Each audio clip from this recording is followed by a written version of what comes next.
नमस्कार, आपण पाहतात रयत संवाद न्यूज चॅनल। जिल्हा परिषद कन्नड प्राथमिक शाळा भीमनगर दुधनी येथे प्रजासत्ताक दिन मोठ्या उत्साहात साजरा।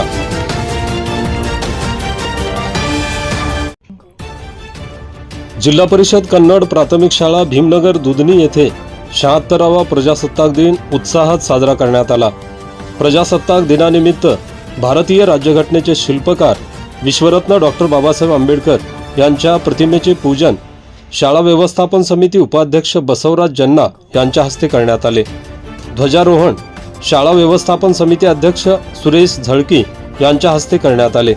यावेळी कार्यक्रमाचे उद्घाटन प्रगतशील शेतकरी शंकर भांजी यांच्या हस्ते करण्यात आले। शिवाजीनगर तांडा येथील लक्ष्मण राठोड यांनी शाळेस 11 खुर्ची भेट दिले। लक्ष्मीपुत्र रेवून व गौतम झळकी यांच्यातर्फे शैक्षणिक साहित्याचे वाटप करण्यात आले। शिक्षण तज्ञ शिवपुत्र गायकवाड, शांतू लोडे नवरू यांनी सर्व उपस्थित मान्यवरांचा सत्कार केला। भीमसंघर्ष संघटनेतर्फे विद्यार्थ्यांना खाऊचे वाटप करण्यात आले। या कार्यक्रमादरम्यान अक्कलकोट तालुका शिक्षक सोसायटीचे उपाध्यक्ष पोमू राठोड यांची उपाध्यक्षपदी निवड झाल्याबद्दल त्यांचा सत्कार करण्यात आला। या कार्यक्रमास शाळा व्यवस्थापन समितीचे माजी अध्यक्ष सातलिंग निंबाळ, माजी उपाध्यक्ष सैदाप्पा शंकर झळकी, चंद्रकांत सोंडे, धर्मा शिंगे, गुरुशांत गायकवाड, शौकत शेख, सुरेश शिंगे, मुख्याध्यापक मल्लप्पा कांबळे, महेश गायकवाड, लक्ष्मीबाई देगाव, अर्चना गवई, सुरेखा रेवूर, विमलबाई मगी आदींसह भीमनगरमधील नागरिक व पालक वर्ग, विद्यार्थी मोठ्या संख्येने उपस्थित होते। या कार्यक्रमाचे सूत्रसंचालन महेश गायकवाड व लक्ष्मीबाई देगाव यांनी केले, तर आभार मलकम्मा हौदे यांनी मानले। रयत संवादसाठी विश्वनाथ राठोड, दुधनी, अक्कलकोट। माता भगिनियರು, ಶಿಕ್ಷಕರು, ಎಲ್ಲ ವಿದ್ಯಾರ್ಥಿಗಳು ತಮಗೆಲ್ಲರಿಗೂ ಪ್ರಜಾಸತ್ತಾಕ ದಿನಾಚರಣೆಯ ಹಾರ್ದಿಕ ಶುಭಾಶಯಗಳು।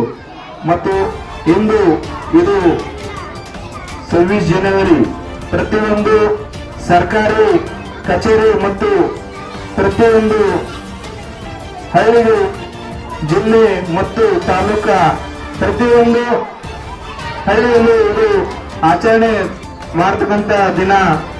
ಮತ್ತು ಡಾಕ್ಟರ್ ಬಾಬಾ ಸಾಹೇಬ್ ಅಂಬೇಡ್ಕರ್ ಇವತ್ತು ನಮಗೆ ಸಂವಿಧಾನವನ್ನು ದೇಶಕ್ಕೆ ಸ್ವತಂತ್ರ ಸಿಕ್ತು, ಆದರೆ ಆ ಸ್ವತಂತ್ರ ದೇಶ ಹೇಗೆ ನಡೆಸಬೇಕು ಅಂತ ಹೇಳಿ ಎಲ್ಲ ನಮ್ಮ ಸ್ವತಂತ್ರ ಹೋರಾಟಗಾರ ಬಂದು ಅವರು ಚಿಂತನೆ ಇದ್ದಿದ್ದು, ಆ ಚಿಂತನೆಯನ್ನು ಡಾಕ್ಟರ್ ಬಾಬಾ ಸಾಹೇಬ್ ಅಂಬೇಡ್ಕರ್ ಅವರು ನಿವಾರಣೆ ಮಾಡಿದರು।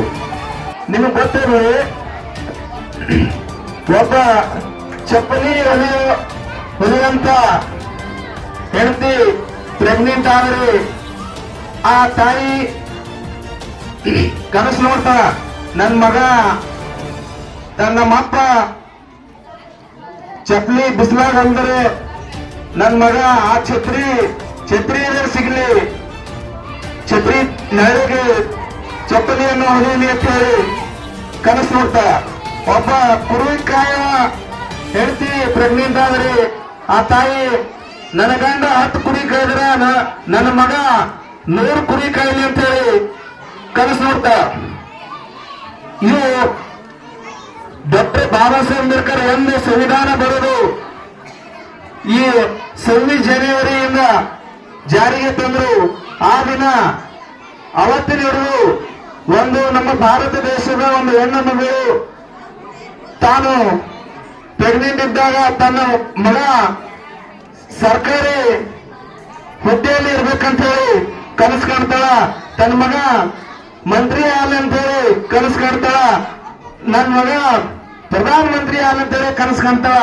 ನಿಮ್ಗೆಲ್ಲ ಗೊತ್ತಿರಲಿ ಇನ್ನೊಂದು ಮಾತ, ಈ ಮೊನ್ನೆ ಒಂದು ನ್ಯೂಸ್ದಾಗ ನೋಡಿರಿ ನೀವು, ಒಬ್ಬ ರಾಜಕಾರಣಿ ತನ್ನ ನಾಲ್ಗೆ ಮೇಲೆ ಇರ್ಲಾರ್ರೆ ಏನಂತಾನಪ್ಪ ಅಂದ್ರ ಅಂಬೇಡ್ಕರ್ ಅಂಬೇಡ್ಕರ್ ಅಂಬೇಡ್ಕರ್ ಅಂದ್ರೆ ಏನ್ ಸಿಗ್ತದೆ ನಿಮ್ಗ, ಅದೇ ನೀವು ದೇವರ ಅಂದ್ರ ನಿಮ್ಗ 7 ಜನ್ಮ ಸ್ವರ್ಗ ಸಿಗ್ತದ ಅಂತ ಹೇಳಿ ಮಾತಾಡ್ತಾನ।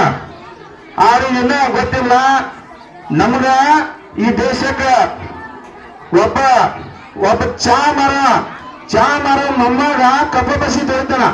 ಆ ಕಬ್ಬ ಬಸಿ ತೊಳೆಯವನಿಗೆ ಕನಸು ನೋಡೋದನ್ನು ಅಧಿಕಾರ ಇಲ್ಲ. ನಾ ಪ್ರಧಾನಮಂತ್ರಿ ಆಗ್ತೀನಿ ಕನಸು ನೋಡೋದನ್ನು ಅಧಿಕಾರ ಇಲ್ಲ. ಒಬ್ಬ ಆರೋಪಿ ಜೈಲ್ಗೆ ಹೋಗಿ ಬಂದಳಕ ಅವ ತಡಿಪಾರಾಗಿರ್ತಾನ, ಅವನಿಗೆ ಕನಸು ನೋಡೋ ಅಧಿಕಾರ ಇಲ್ಲ. ನಾ ಮಂತ್ರಿ ಆಗ್ತೀನಿ.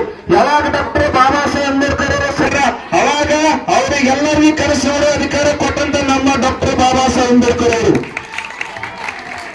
ಅವ್ರ ಸಲುವಾಗಿ ನಾವು ಎಷ್ಟು ಬಾಬಾ ಸಾಹೇಬ್ ಅಂಬೇಡ್ಕರ್ ಅವರು ಗುಣಗಾನ ಮಾಡಿದಿರ್ಬೇಕನ್ನ, ಅವ್ರ ಕಾರ್ಯ ಮಾಡಿದಿರ್ಬೇಕನ್ನ. ಅದ್ರ ಸಲುವಾಗಿ ಈಗ ಬಹಳಷ್ಟು ಸಮಯ ಅಂತ ಹೇಳಿ ಸೇರಿದರು. ನಾನು ಚಿಕ್ಕ ಒಂದೆರಡು ಮಾತು ಮುಗಿಸ್ತಾ ಇದ್ದೀನಿ. ಜೈ ಹಿಂದ್.